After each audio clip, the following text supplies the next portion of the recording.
was canceled. My podcast partner always says I was patient zero. I was the first one out. However, that storybook opened up. Why did we care? It was gay or straight. What I was standing up for. Other than my blacklisting for taking Ellen DeGeneres to the Volcano premiere years ago, and I didn't do a studio picture for 10 years, people don't know that part of my story or what happened to me. Heche's cause of death has been revealed days after she was removed from life support. According to the LA County Coroner's Office, the actress died from smoke inhalation and burns. Paramedics had just pulled her from a burning wreck. She was on a stretcher, severely burned, barely conscious. And then, on camera, broadcast live, she suddenly sat upright and appeared to struggle against the people trying to help her. That moment spread across every platform within hours. Millions of people watched it, rewatched it, and couldn't agree on what they were seeing. Some said it was a natural trauma response. Others said something about it felt wrong.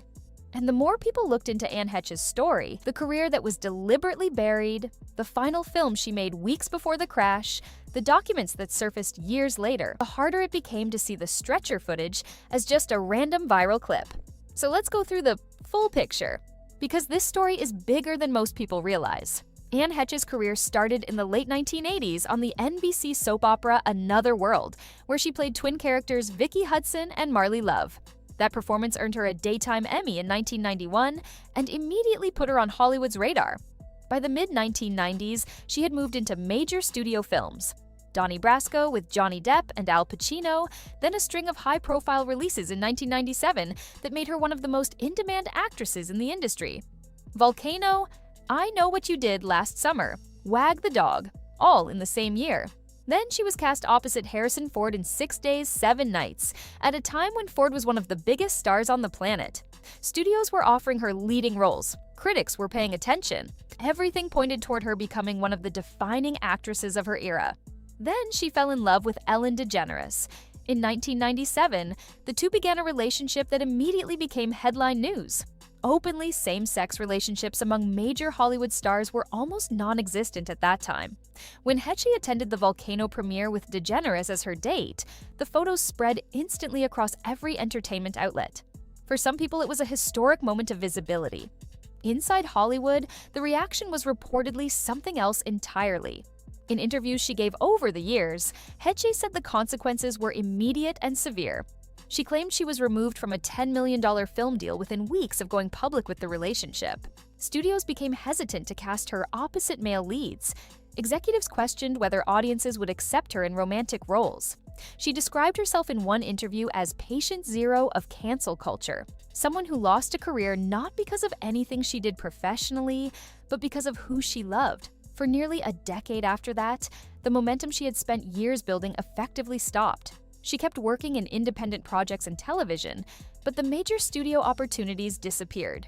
The story became one of the clearest early examples of how personal choices, specifically choices that made powerful people in the industry uncomfortable, could end a career overnight. Years later, when she began speaking publicly about her childhood, another layer of that story came into focus.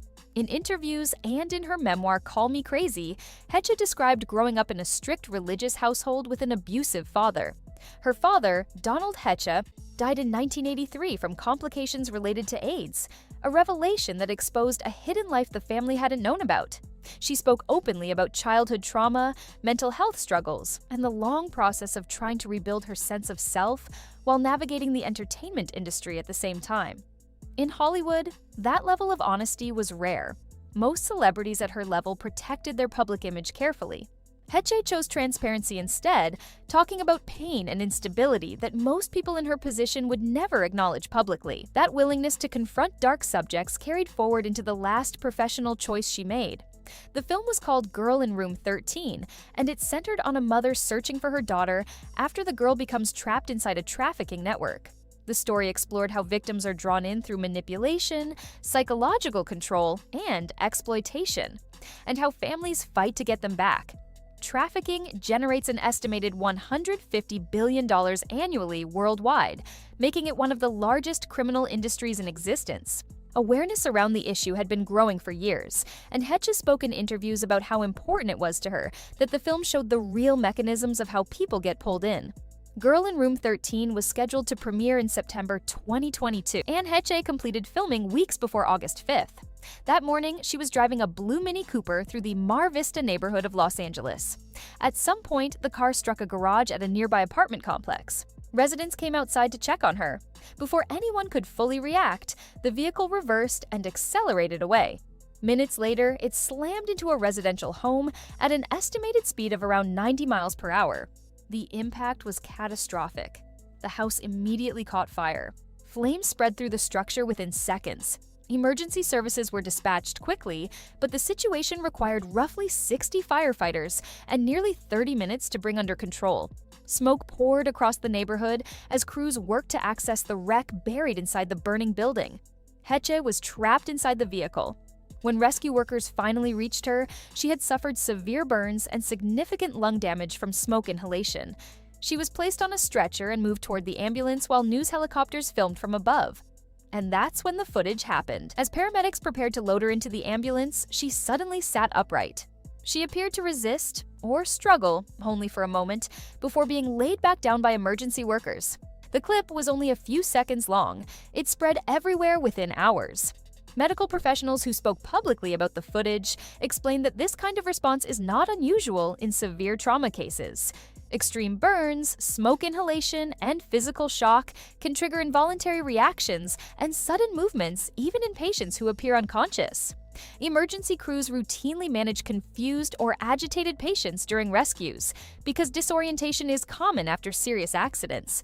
Those explanations were shared widely, but the footage kept circulating regardless because something about the combination of elements, the sudden movement, the visible struggle, the timing of everything surrounding her death, made it difficult for many people to simply accept the medical explanation and move on. Anne Heche was declared brain dead on August 11, 2022. She passed away the following day at the age of 53. The questions didn't die with her. In early 2026, a large release of documents connected to investigations surrounding Jeffrey Epstein became public. The material included emails, flight records, witness statements, and investigative files collected over many years. Journalists and researchers began working through the records immediately. Names connected to entertainment, finance, and politics appeared throughout the documents in various contexts. Officials were careful to note that appearing in investigative files doesn't automatically indicate criminal conduct. People are named in records for many reasons, including as witnesses, associates, or interview subjects. But the release reignited a broader conversation about how power networks operate behind the scenes in entertainment and politics. And as that conversation spread, old interviews from people who had spent years criticizing Hollywood's hidden structures began resurfacing. Katt Williams was one of the most discussed. In January 2024, Williams appeared on the podcast Club Shay Shay hosted by Shannon Sharpe. The interview ran nearly 3 hours. Within weeks, it had crossed tens of millions of views, eventually reaching over 80 million on YouTube, making it one of the most watched podcast conversations in internet history. During the interview, Williams spoke at length about what he described as a system inside the entertainment industry where powerful people controlled access, protected certain figures, and punished those who refused to cooperate. He was direct and detailed in a way that surprised many viewers who expected the usual vague commentary. His most quoted line was a simple prediction that all lies would eventually be exposed. At the time, a lot of people treated it as a comedian being dramatic. After several major entertainment scandals emerged in the months that followed, and after the Epstein document release added more material to public debate, millions of viewers went back to that interview and watched it differently. Mel Gibson had made similar statements over the years, speaking in interviews about corruption and hidden dynamics inside Hollywood. Like Williams, he had been largely dismissed at the time. And like Williams, his older interviews began circulating again as the larger conversation around these issues grew louder. When people looked at Anne Heche's story alongside all of this, a career deliberately destroyed after she refused to stay silent, a final film about trafficking completed weeks before her death, a crash that happened under circumstances that still carry open questions, and a viral rescue moment that millions of people couldn't stop analyzing. It became harder to treat each piece as entirely separate. None of this constitutes proof of anything. What it does constitute is a pattern of questions that a significant number of people feel have never been fully answered. Anne Heche spent her career to stay quiet about things that made people uncomfortable. Her blacklisting, her childhood, the realities she chose to put on screen in her final project, whether the circumstances of her death were exactly what they appeared to be, or something that fits into a larger story people are still trying to understand, is a question that hasn't gone away. And given everything that has surfaced since 2022, it probably won't. What do you think? Was this a tragic accident? Or are there questions here that still deserve real answers? Drop it in the comments. And if you want more breakdowns that go beyond the headlines and look at the full picture, subscribe and stay locked in.